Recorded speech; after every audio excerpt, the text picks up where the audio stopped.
তারপরে গত 21 তারিখে যখন আমাদের রিপ্রেজেন্টেটিভরা ওখানে গেলেন এবং ওখানে গেলে যখন ওনারা পারমিশনের ব্যাপারে কথা বললেন, তখন আর্মি থেকে আমাদেরকে লেটারে জানানো হয় যে আপনাদের পারমিশন রিজেক্ট করা হলো।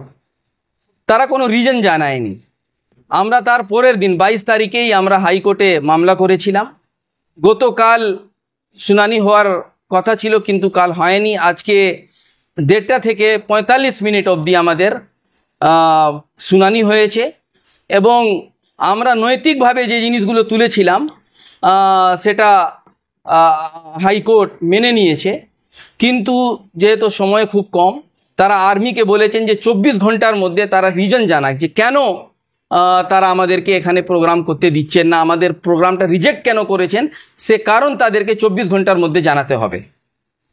তারপরে তিনারা এটাও আবেদন করলেন যে 1 সপ্তাহ, যেহেতু দেশের সিচুয়েশন খুব ভালো নেই, আমাদের কাশ্মীরে যা হয়েছে আমরা সবাই দুঃখিত তার জন্যে, তিনি বললেন যে 1 সপ্তাহ এটাকে, already all India Muslim personal law board 3 দিনের জন্য 25 তারিখ অবধি এটাকে স্থগিত রেখেছে। গতকাল, আজকে এবং আগামীকাল অল ইন্ডিয়া মুসলিম পার্সোনাল ল বোর্ডের কোনো প্রোগ্রাম হবে না, দেশ জুড়ে এটাকে স্থগিত রাখা হয়েছে। এবং মহামান্য আদালত বলল, হাইকোর্ট আমাদেরকে বলল যে 1 সপ্তাহ যদি কোনো প্রোগ্রাম না করলে ভালো হয়। তারপরে আমরা এখানে এসে বসলাম, বসে আমরা সিদ্ধান্ত নিয়েছি যে আমরা আমাদের प्रोग्राम ब्रिगेडे করব इंशाअल्लाह। हमारा प्रोग्राम इंशाअल्लाह ब्रिगेड में ही होगा। किस तारीख में होगा ये अभी तय नहीं है, ये तारीख बहुत जल्दी, जितना जल्द से जल्द हो सके খুব শীঘ্রই আমরা ডেটটা জানিয়ে দেব। 24 ঘন্টার মধ্যে তারা আমাদেরকে জানাবেন রিজন। তারপরে আদালতের যে অর্ডার কপি সেটাও ওয়েবসাইটে তারা আপলোড করে দেবেন হাইকোর্ট থেকে। उसके बाद हम लोग बैठेंगे, बैठने के बाद एक डेट इंशाअल्लाह तय किया जाएगा और आपको बता दिया जाएगा। ये तारीखी प्रोग्राम, ऐतिहासिक प्रोग्राम इंशाअल्लाह ব্রিগেড মাঠে ইনশাআল্লাহ অনুষ্ঠিত হবে।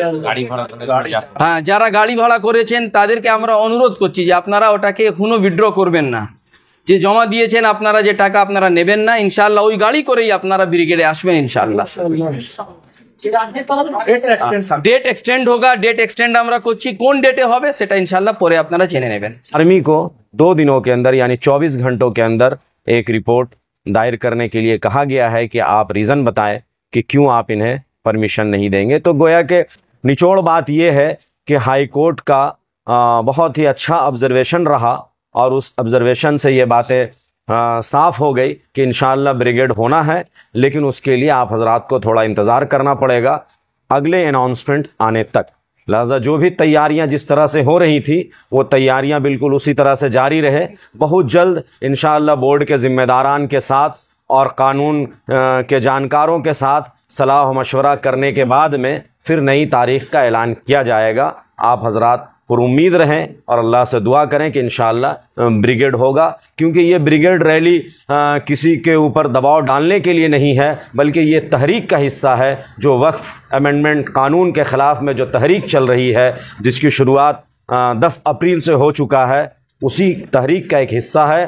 और हमारे अकाबरीन ने बरजस्ता तौर पर यह ऐलान कर दिया है कि उस वक्त तक हम इस तहरीक को चलाते रहेंगे जब तक कि ये काला कानून वापस नहीं हो जाता। लिहाजा आप हजरात से गुजारिश है कि आप हजरात इत्मीनान रखें, जो लोग ज़िम्मेदारी को लेकर आगे बढ़ रहे हैं उन पर भरोसा रखें, उन पर यकीन रखें और आइंदा तारीख़ के ऐलान होने तक आप इंतज़ार करें। अस्सलामु अलैकुम व रहमतुल्लाहि व बरकातहू।